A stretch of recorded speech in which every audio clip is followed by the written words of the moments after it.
What is going on, everybody? What is going on, everybody?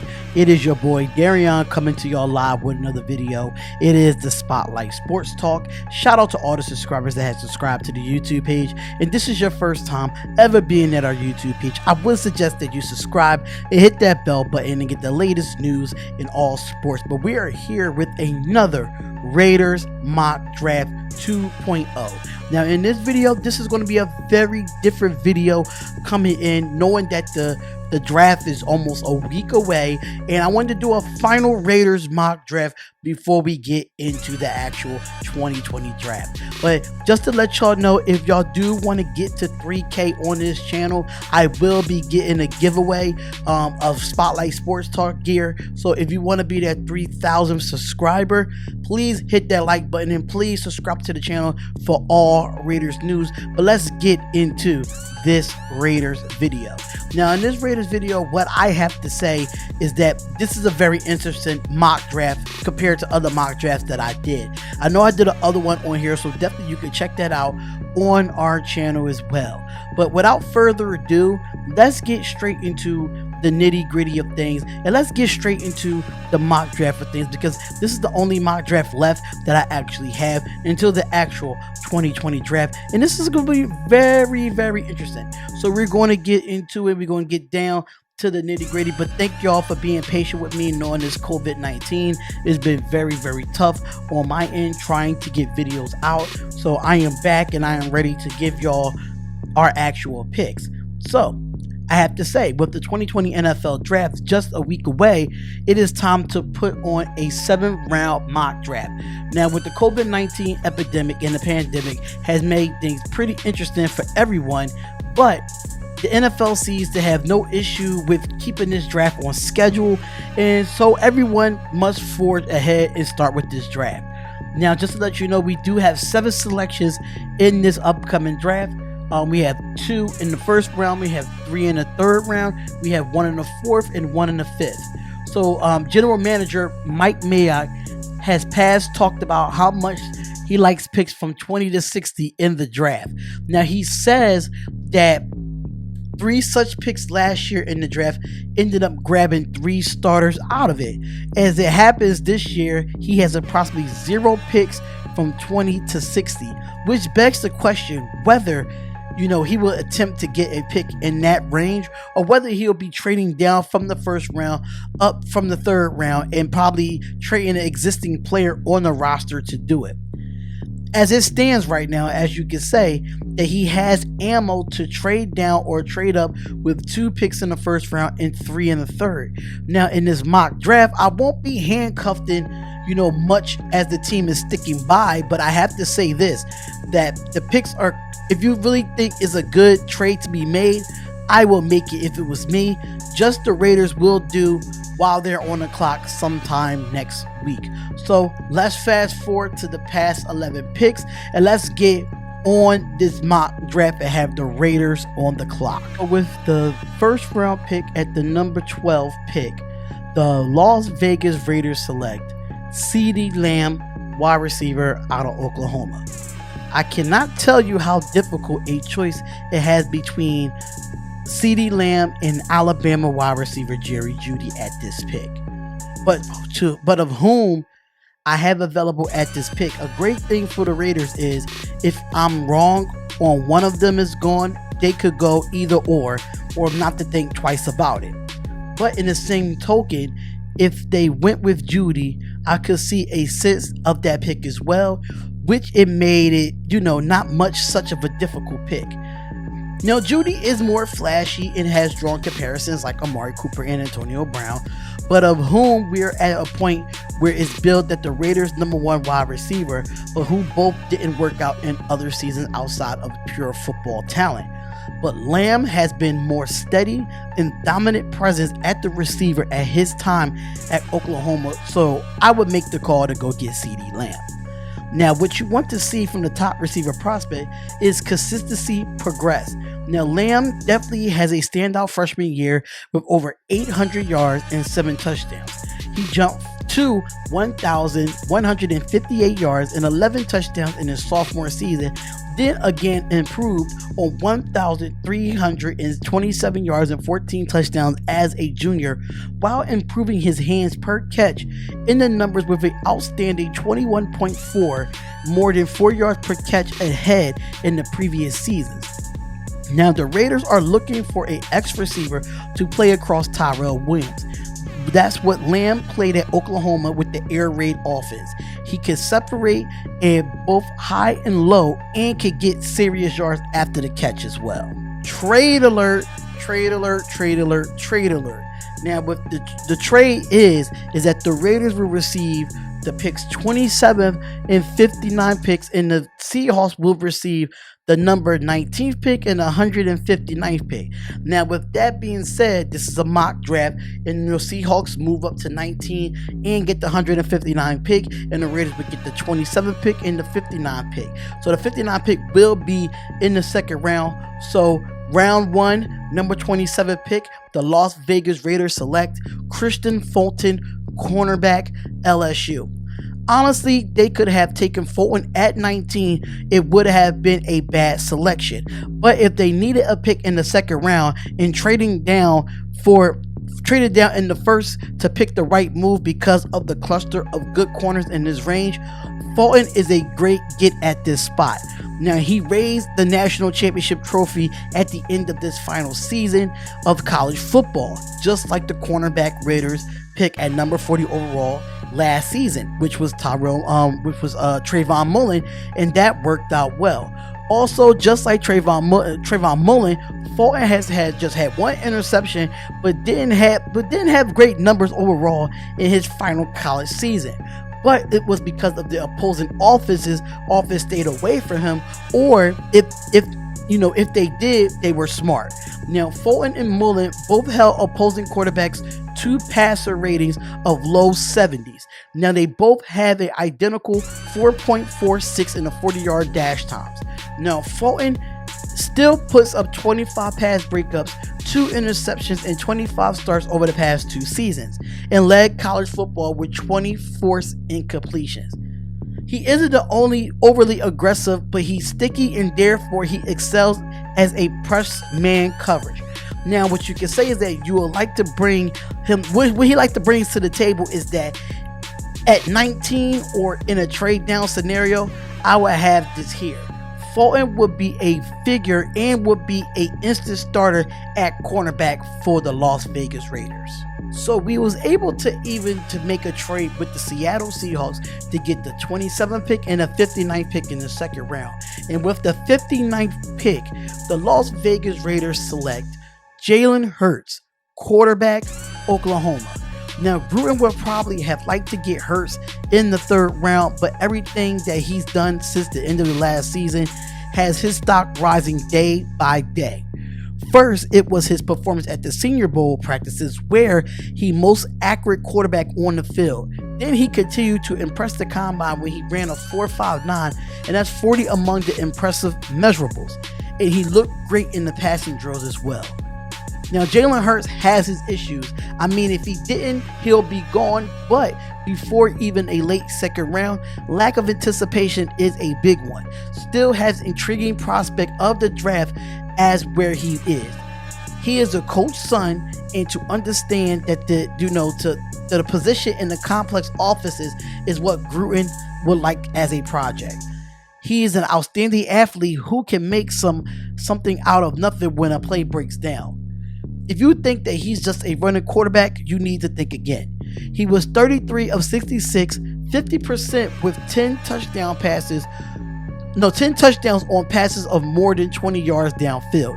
He added another 22 touchdowns on passes inside the 20 yards with just 8 interceptions while completing 7% of his passes, and he's averaging a depth of the target of 11.3 yards. And we already know that he has chemistry with CeeDee Lamb, who the Raiders just took in number 12 overall. Along with his 3,849 passing yards, Hurts ran for 1,298 yards and another 20 touchdowns. So that's 5,149 yards from scrimmage and 52 touchdowns, which is pretty good for a quarterback. All right, Raider Nation, we are in round 3 of the mock draft, ladies and gentlemen.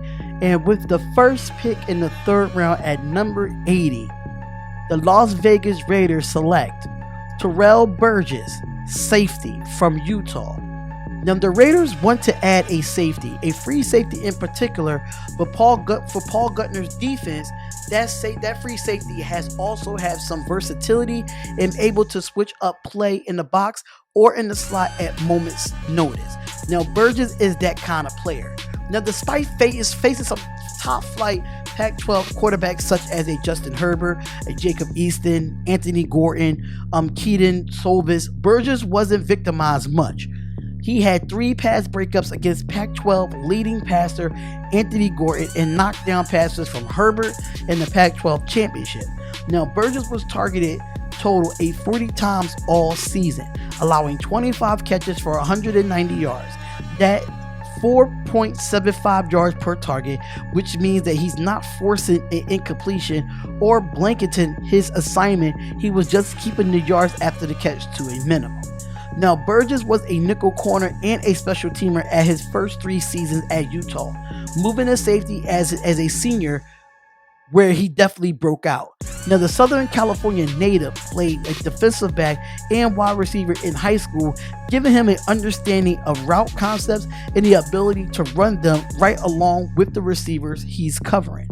This contributes to his versatility as a great safety, as a great player, and I think this will be a great pick for the Las Vegas Raiders at this number 80th pick.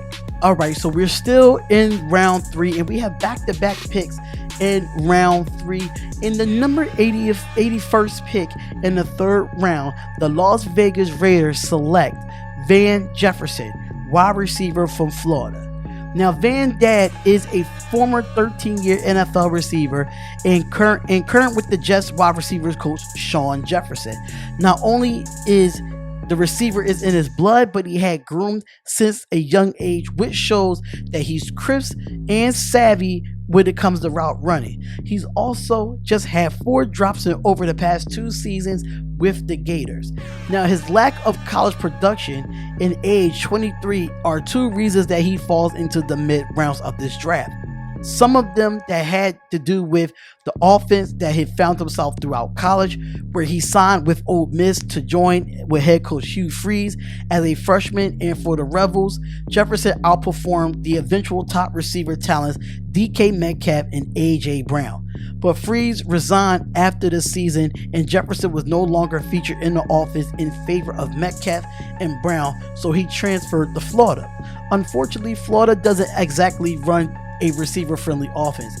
Jefferson only put up a career high of 657 yards, which led the team. Some of the best steals in every draft are talented players whose numbers suffered due to team on which they played on. We all know that Florida comes in as a run-first, zone-read type of offense. So when it comes to Florida, he really didn't get the shine that he thought that he was going to get after transferring from Ole Miss. Now, think about it. He played with DK Metcalf and AJ Brown, which was very sensational in their rookie years. Do we think that Van Jefferson could do the same, knowing that his father is a coach for the New York Jets as the wide receivers coach? I absolutely think so. I think this is a steal at number 81, and I would love to get him to add to the wide receiver core that we have. The 3rd round pick at 91 overall, the Las Vegas Raiders select Troy Dye, linebacker, Oregon. With the newly signed Nick Kowalski pegged as the middle linebacker and Corey Littleton mainly one of the outside linebacker spots, that leaves the Raiders with a need on the other outside linebacker spot. With Paul Guttner's value from his linebackers is the trend of the NFL, that is coverage ability. That's something Dye does very well.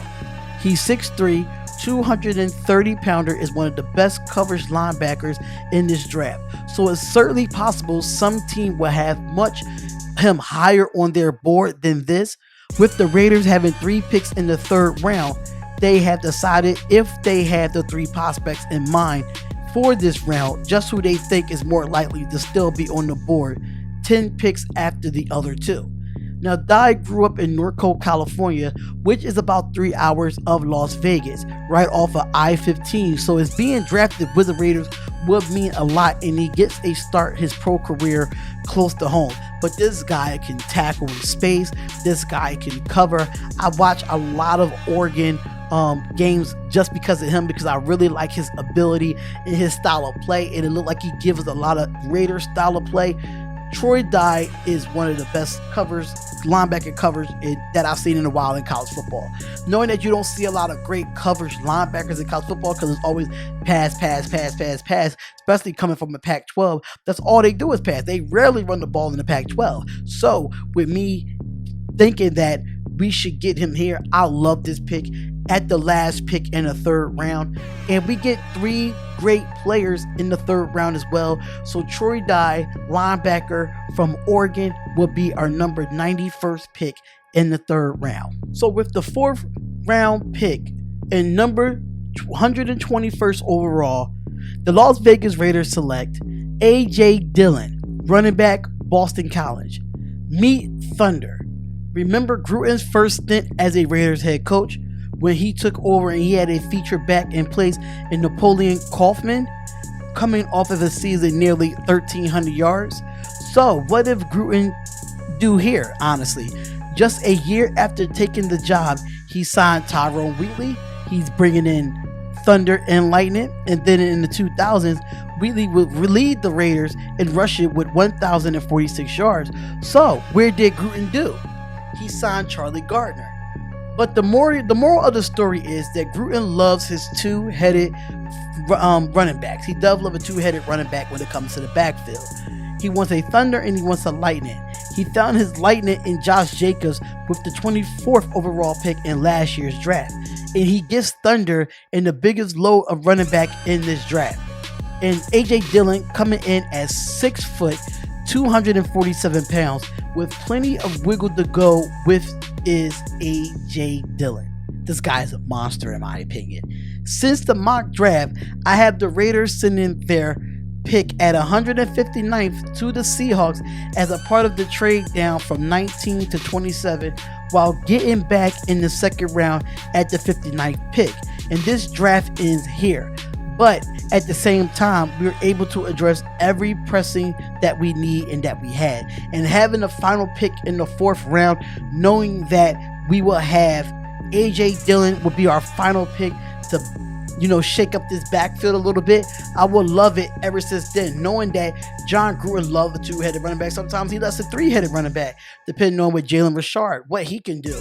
With Josh Jacobs, we already know what he could do, but bringing in A.J. Dillon, 6 foot, 247 pounds, the guy is like a bowling ball on feet. This guy could do it all, and I would love to have him come in, and knowing that when Josh Jacobs needs some tiring, or he needs a break, or he needs a water break, or needs to just take a breather real quick, put in A.J. Dillon to get those tough yardage for us, for the Las Vegas Raiders. But let me know what you think about this video. Let me know what you think about this mock draft. This is the final mock draft that I have until the NFL draft. Comment, like, and subscribe to the channel. It's the Spotlight Sports Talk, and I will see y'all in the next Raiders video.